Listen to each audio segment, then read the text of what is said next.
Beneath the shroud of Russian history lurks the enigmatic figure of Grigory Rasputin. Born into a peasant family in the remote Siberian village of Pokrovskoye, Rasputin's early life gave little indication of the infamy that would follow. Despite a limited education and an upbringing steeped in poverty, he possessed a charisma that was undeniable. His life took a dramatic turn when he encountered a religious sect known as the Klists. This encounter sparked a spiritual awakening in Rasputin, and he soon became a self-proclaimed holy man, or starets. By the early 20th century, Rasputin had weaved his way into the heart of Russian politics, becoming an influential figure in the court of Tsar Nicholas II and Tsarina Alexandra.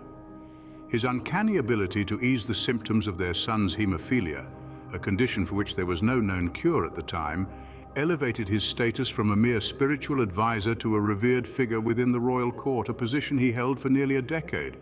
Rasputin, however, was no saint. His strange behaviors, from his unkempt appearance to his alleged indulgences in alcohol and women, were a far cry from the holy image he projected. Yet these eccentricities only added to the mystique that surrounded him. Rumors began to circulate of his supernatural abilities, of his power to heal the sick and predict the future.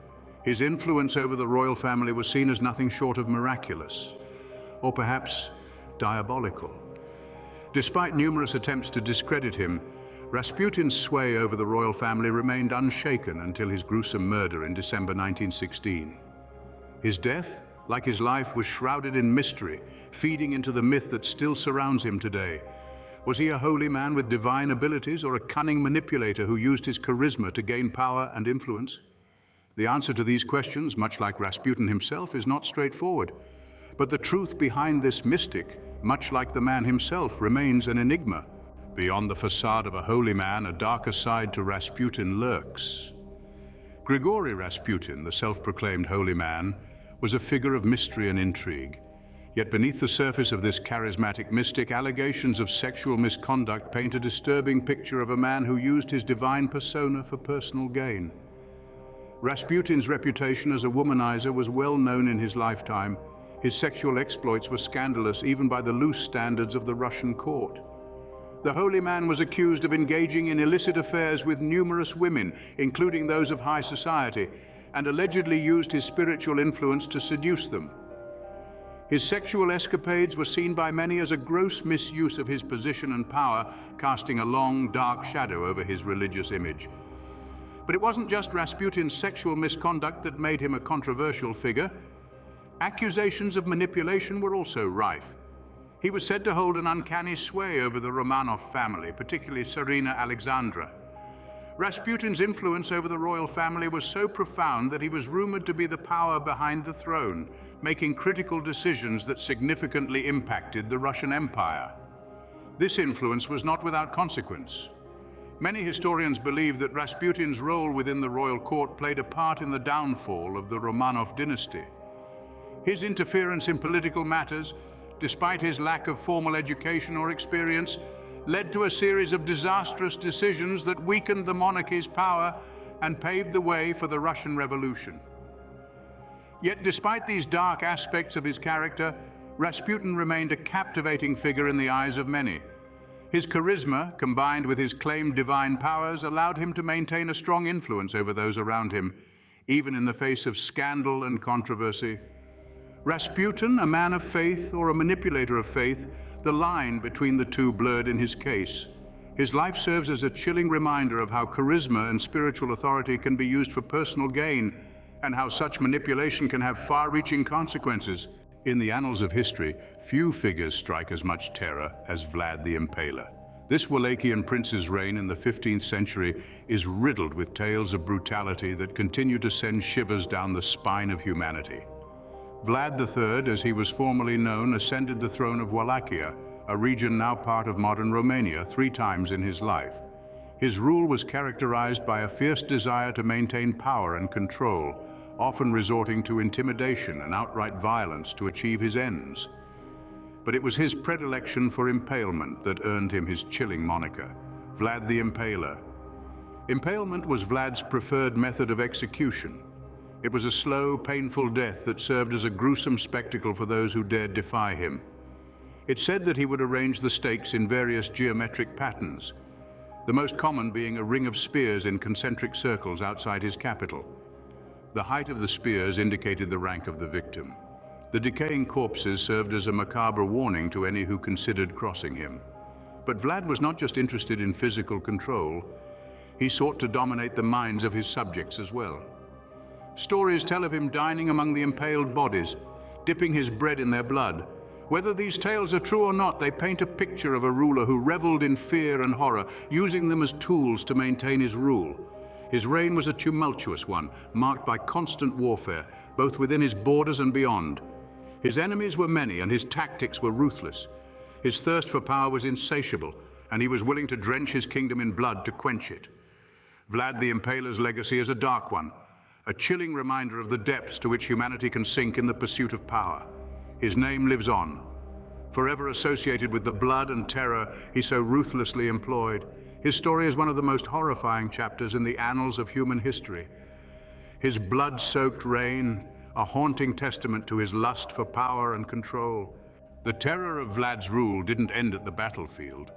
The horrors of war were just the tip of the iceberg when it came to Vlad the Impaler's dark reign. His cruelty extended far beyond his enemies, reaching into the very heart of his own kingdom. Vlad ruled with an iron fist, utilizing fear as a powerful tool to maintain his control. His own people were not spared from his sadistic tendencies. Stories of his extreme cruelty are etched deep within the annals of history. He would impale his own subjects as punishment for the slightest transgressions, creating forests of the impaled to serve as chilling reminders of his ruthless authority. His methods were not just physically brutal, but psychologically torturous as well. He would often dine amidst the impaled, enjoying his meals as he watched the life drain from his victims. This form of psychological warfare was a chilling testament to the depths of his depravity. It was not just about inflicting pain, it was about instilling fear, making every citizen a prisoner in their own land. But Vlad's reign didn't just leave a trail of bodies in its wake, it left a dark legacy that would echo through the centuries. His blood-soaked rule would later inspire the creation of one of the most infamous characters in literature, Count Dracula. This legacy of fear and bloodshed has cemented Vlad's place in history as a symbol of extreme cruelty and sadism. The reality of Vlad's rule forces us to confront the darkest corners of human nature. It was a reign characterized by fear, pain, and death. His legacy is a stark reminder of the depths to which humanity can sink when power is wielded without conscience or mercy. So we are left to wonder, was Vlad truly a ruler, or was he in fact a monster? As we delve deeper into his reign of terror, the lines between these two concepts blur. The distinction between ruler and monster becomes almost indistinguishable, lost amidst the screams of the impaled and the silence of the terrified. Vlad, a ruler or a monster, the distinction seems to fade in the face of his atrocities. Christopher Columbus, the celebrated explorer, harbors a darker side. Today we delve into the life of this man who is so often hailed as a heroic pioneer. Columbus, an Italian explorer, is most renowned for his discovery of what he presumed to be the New World in the late 15th century. This discovery, as we know, was not new for everyone. The Americas were already home to diverse and vibrant cultures, civilizations that had thrived for thousands of years before Columbus set foot on their shores. Yet it was Columbus who opened the door to a new chapter in world history, a chapter of exploration, trade, and unfortunately, exploitation. His voyages marked the beginning of the widespread transatlantic exchange of people, plants, animals, diseases, and cultures, a process known today as the Columbian Exchange. But beneath the glory and accolades, there lurks a darker reality. Columbus was not just an explorer, he was also a colonizer. His arrival in the Americas brought not only European goods and ideas, but also violence, disease, and destruction. In his quest for gold and other riches, Columbus enforced cruel policies against the native population. He enslaved many, forced them into labor, and inflicted brutal punishments on those who resisted. His actions led to the decimation of native populations, cultures, and ways of life. The tale of Columbus is a stark reminder that history is often written by the victors. For centuries, Columbus was celebrated as the man who discovered the Americas, while the atrocities he committed were largely ignored or downplayed. Today, the narrative is shifting. More and more people are acknowledging the darker side of Columbus's legacy. His story is being retold, not just as a tale of exploration and discovery, but also as a tale of exploitation and destruction. Columbus, an explorer or an exploiter, history seems to swing between the two.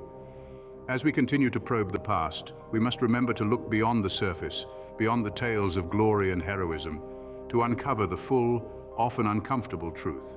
Beneath the glory of discovery lies a tale of destruction and cruelty. Christopher Columbus, a name synonymous with the discovery of the New World, also has a darker aspect to his story, one that is often overlooked. Columbus's arrival in the Americas was not a peaceful encounter.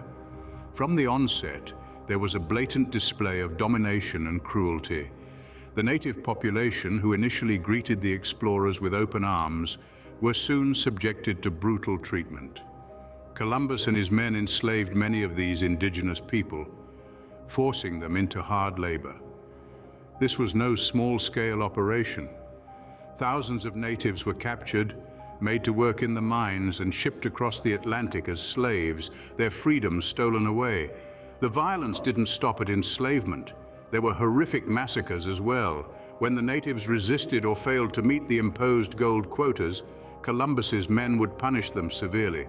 The brutality was such that entire populations were decimated. The Arawak people of the Bahamas, for instance, were virtually wiped out within 2 decades of Columbus's arrival. Columbus also had an insatiable lust for gold.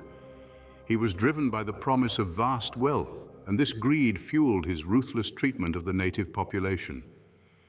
His reports back to Spain were filled with exaggerated tales of gold fields and wealthy kingdoms, all to secure further funding for his expeditions. Moreover, Columbus imposed forced conversions on the natives. He saw himself as a Christ-bearer, bringing Christianity to the heathen lands. The natives were coerced into Christianity, their own beliefs and cultures dismissed as inferior. So as we delve into this darker side of Columbus, we encounter a stark contrast to the celebrated explorer. His actions resulted in enslavement, mass murder, and cultural erasure. His legacy, therefore, is not merely one of discovery, but also of devastation. Columbus, his quest for discovery or domination, the lines blur in his narrative. The pages of history are filled with figures like these, a testament to the complexity of human nature. In the grand tapestry of time, we find figures such as Rasputin, Vlad the Impaler, and Christopher Columbus, individuals who were simultaneously revered and reviled. These were no mere characters of fiction, but real people with real lives and real contradictions. Rasputin, the self-proclaimed holy man, wielded a power that seemed to border on the supernatural. He was a beacon of hope for a desperate monarchy, but to others he was a manipulator, exploiting his influence for personal gain. Vlad the Impaler, a ruler who defended his land and people with fierce determination, was also a man of brutal methods, whose name became synonymous with cruelty and bloodlust. Christopher Columbus, hailed as an intrepid explorer, opened up a new world, but his actions also led to the suffering and downfall of countless indigenous people. The duality of these figures is not a flaw in the historical record. Instead, it is a reflection of the human condition itself. We are beings of light and shadow, capable of both great compassion and terrible cruelty. We are complex, contradictory, and forever grappling with these opposing forces within us. It is easy to place these historical figures on pedestals or condemn them to the depths. However, to do so would be to overlook the fact that they were, like us, human. They were driven by ambition, fear, love, and desperation. They made choices, for better or worse, that have shaped the course of history. It's important to remember that these figures didn't exist in a vacuum. They were products of their times, shaped by the circumstances they were born into, the beliefs they held, and the pressures they faced. Their actions, however gruesome or noble, were influenced by a world that was often just as complex and contradictory as they were. In understanding this, we come to a deeper realization about ourselves. We see that we too are shaped by the world around us, capable of being molded by our circumstances, our beliefs, and our pressures. We too can be both revered and reviled, depending on the perspective one chooses to take. In the end, history doesn't just tell us about the past. It holds a mirror to our own nature. showing us the potential for both great good and great evil. It reminds us that we are not so different from those who came before us, that we are all part of the same human story, a tale of light and shadow, of triumph and tragedy. And in that story we find not only our past, but also our potential, the capacity to learn, to change, and to grow. And perhaps in understanding this, we can strive to make choices that lean towards light, even when surrounded by shadows. In the end, history doesn't just tell us about the past, it holds a mirror to our own nature, showing us the potential for both great good and great evil.